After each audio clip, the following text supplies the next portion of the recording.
to the east, our respite to the west. Our future is to the south, our past is to the north.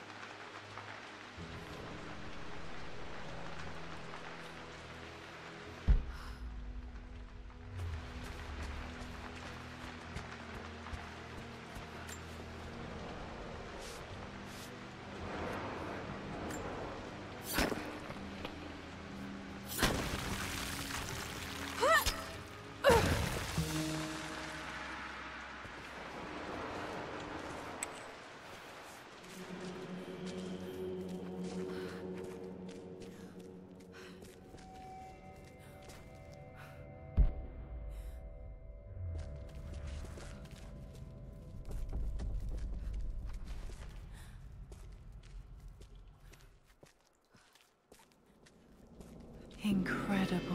This crypt was here all along. I expected a sort of crushing finality to grip me when we returned to the manor to lay Amelia to rest. Indeed, once the last of my funereal duties were performed, I fully believed that I would crumple to the ground next to her and expire, not from grief, but succumbing to the terrible exhaustion of the last few weeks. Instead, as the mausoleum stones slid into place, I felt a sort of peace and energy, one that I confess caught me entirely off guard. This was not the terminus of our story, and I was a fool to think so. Her body may be gone, but her spirit still resides here, in the manor, in me, in Lara. Her soul is forever twined with mine, and death is just a momentary interruption. I walked out of that cold quiet into a sunlight that burned my eyes, and I have never been more sure. Death is not the end, and there is work yet to do.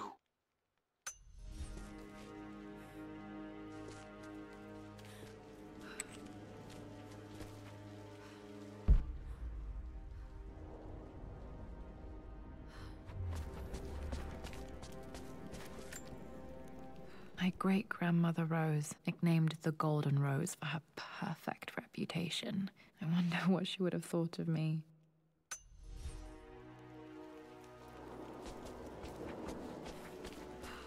My God, can it be? Dad, you did bring her home.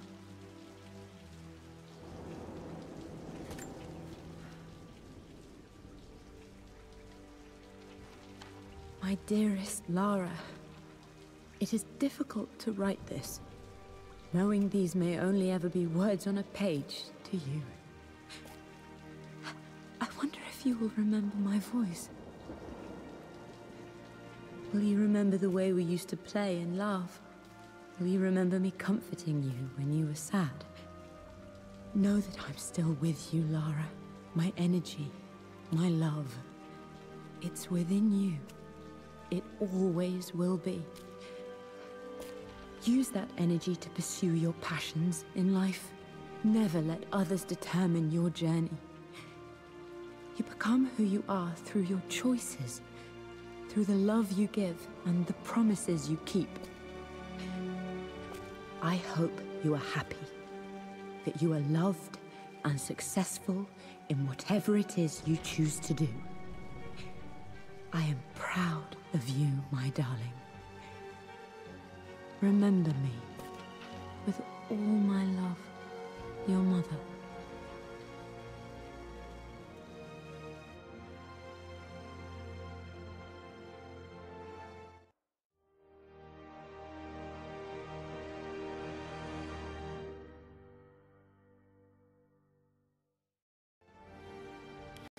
What's this? A letter.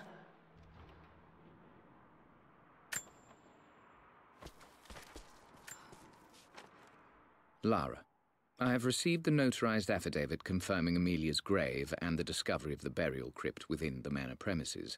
While I can't fathom why your father would hide your mother's fate from her own family, I cannot deny that any legal claims I may have had on the estate are now null and void. Croft Manor and the remainder of your father's assets are now yours in perpetuity to do with as you wish. If there comes a time when you require assistance in managing the estate, I hope you will consider contacting me to retain my services. Sincerely, your uncle. I've been so focused on defying my uncle, of fighting to keep his hands off this manor, that I never realized how much this place actually means to me. But since I've been here, I can feel the presence of my mother and father. I sense the entire history of my family and the deep roots we have in this place. I want to honor my parents. I want to honor all of my ancestors. The Croft family may be all but destroyed, but I will make our name and our home great again.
Hi, Dad.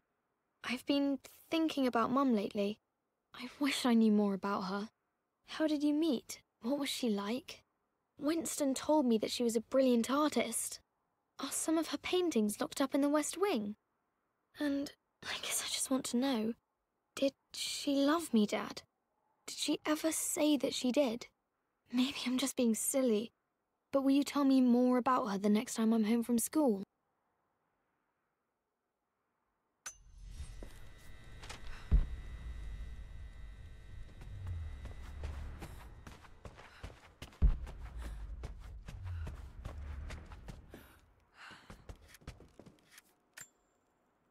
The broken sword I brought back from Yamato.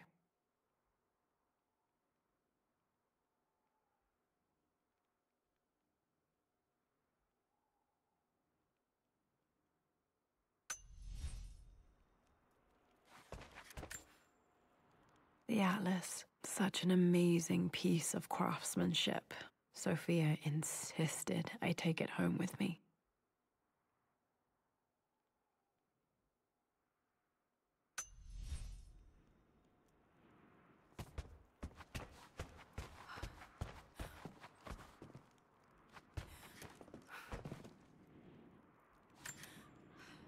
I can still remember the last time I fired these.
Hi, Dad. So I know I only just returned to school, but when can I come out to the dig site again? It's just so boring here. We're doing all the stuff I already read last summer. I always end up staring out the window and thinking about our expeditions, and then I'm yelled at for daydreaming. I promise I'll be good and not disturb you and just work wherever you tell me. I just miss it, Dad. And I miss you.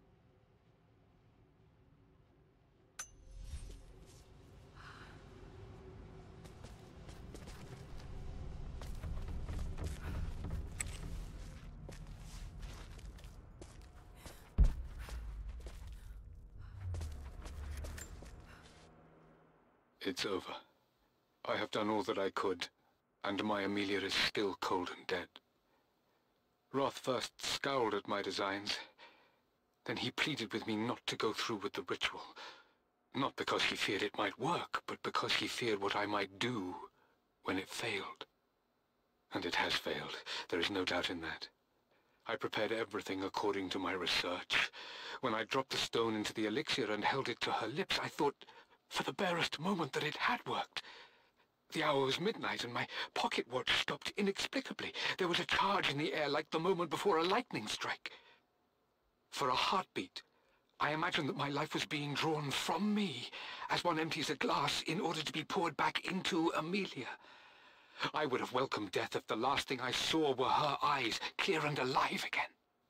But the moment passed. Amelia is still dead, and I was no Orpheus. We will return to the manor and lay her to rest.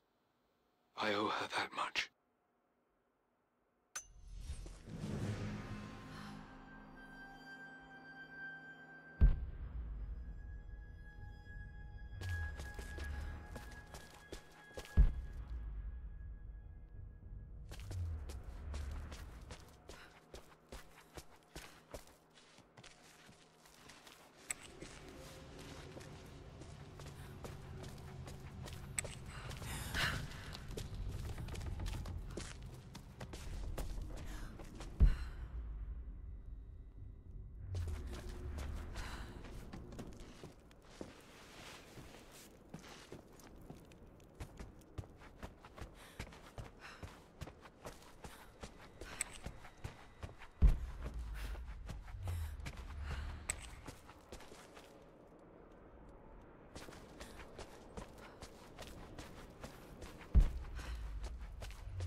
Lord Croft is resolved to seal the west wing of the manor.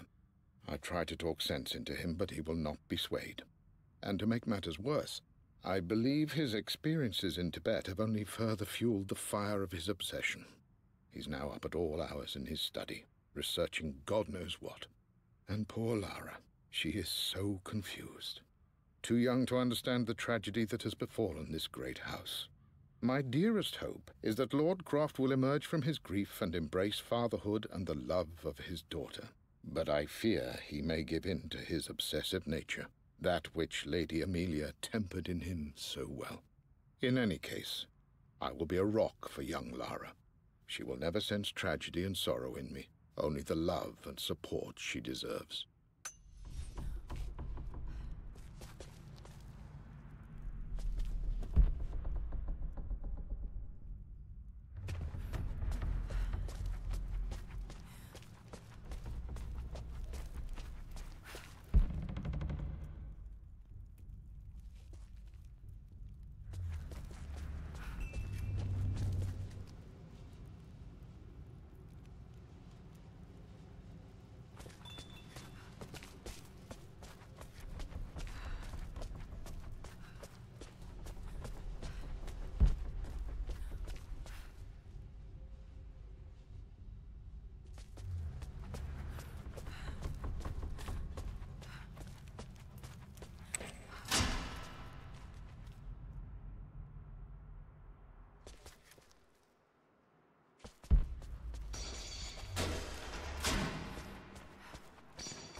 This bust of Anubis was from Dad's Egyptian collection. He must have put it down in the basement for our little expedition.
The Croft family crest.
One of Dad's Yoruba masks. A gift from a friend he met on an expedition in Nigeria.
Hey, we're heading into a war zone now.